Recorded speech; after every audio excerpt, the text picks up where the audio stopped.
Number तो जान नालंदा घूरने के लिए आए, नालंदा नहीं था। नालंदा बाद में नाम पड़ा। क्यों? क्योंकि नालंदा दो अक्षरों के मेल से बना। नालब जोरदार, नालम मन होता है कमल का फूल जो ज्ञान का प्रतीक है, दामन देना। ज्ञान को देने वाला ही नालंदा था। लेकिन 5वीं शताब्दी में इस जगह का नाम अम्रपावार का था। अम्रपावार का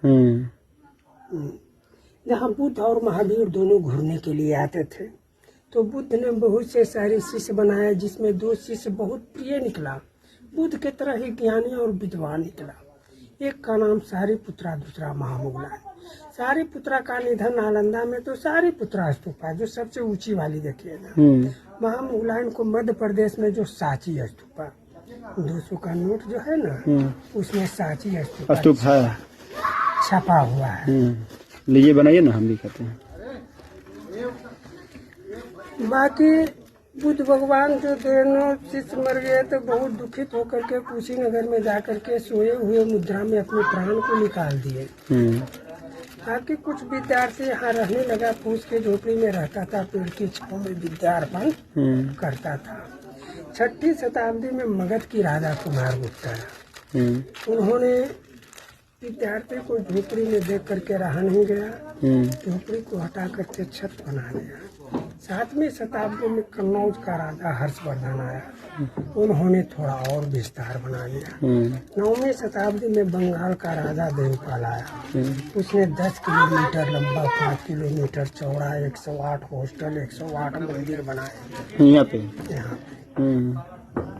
12वीं शताब्दी में अफगानिस्तान से एक मुसलमान आया जिसका नाम था बख्तियार खिलजी।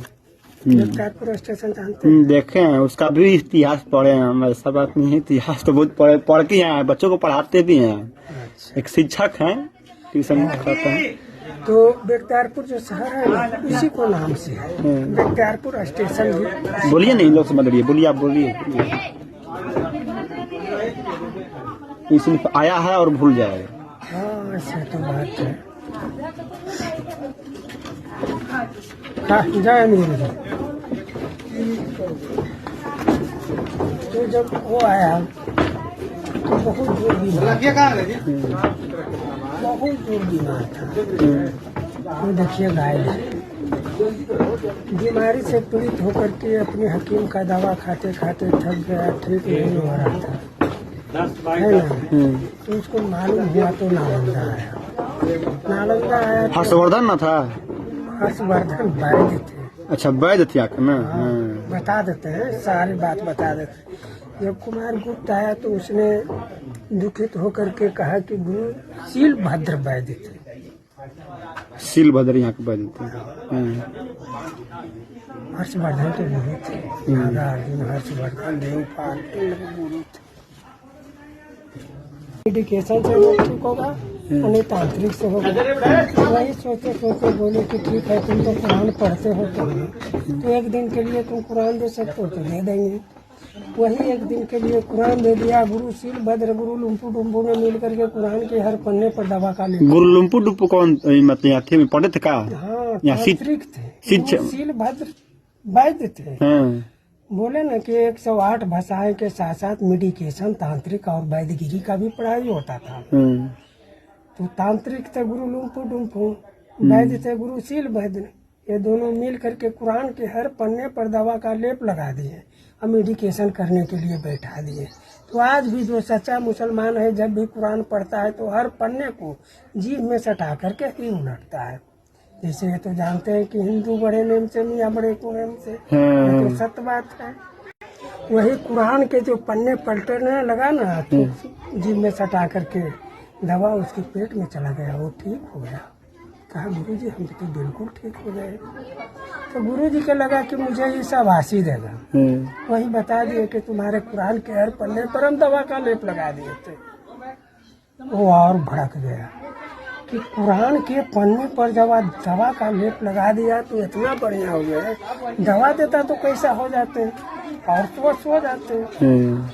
वही 12,000 घुड़सवारों के साथ आया। पूरे एशिया महादेश में 3 विद्यालय था। पहला तक्षशिला, दूसरा नालंदा, तीसरा विक्रमशिला। तीनों को एकाएक ध्वंस कर दिया, खत्म कर दिया, विलीन कर दिया। तीनों को दबा? हाँ, तीनों को खत्म कर दिया, खंडन उसी ने बना दिया। ठीक 600 बरस के बाद इंडिया में अंग्रेजों का शासन आ गया। 600 बरस के बाद इंडिया में अंग्रेजों का शासन आया। एक अंग्रेज कर्नल घूरते हुए आया जिसका नाम था अलेक्जेंडर। हाँ। उन्होंने आउट साइड में एक बहुत बड़ा विशाल मूर्ति देखा। विशाल मूर्ति को देख करके अनुमान लगाया कि इसको नीचे कुछ है। मूर्ति को ले जाने के लिए चाहा, लेकिन वो जा नहीं सका। गुस्से में आकर के उसकी सुंदरता को भंग कर दिया और अपने राजा लॉर्ड क्लीमन से बोला। जब लॉर्ड क्लीमन आया तो इर्द गिर्द देखना शुरू किया। तो 10वीं शताब्दी में चाइना से जो एक विद्यार्थी पढ़ने के लिए आया था, हाँ, वहाँ तो मैं फोटो खींची, उसका एक पोस्टर लगा था हेनसांग का।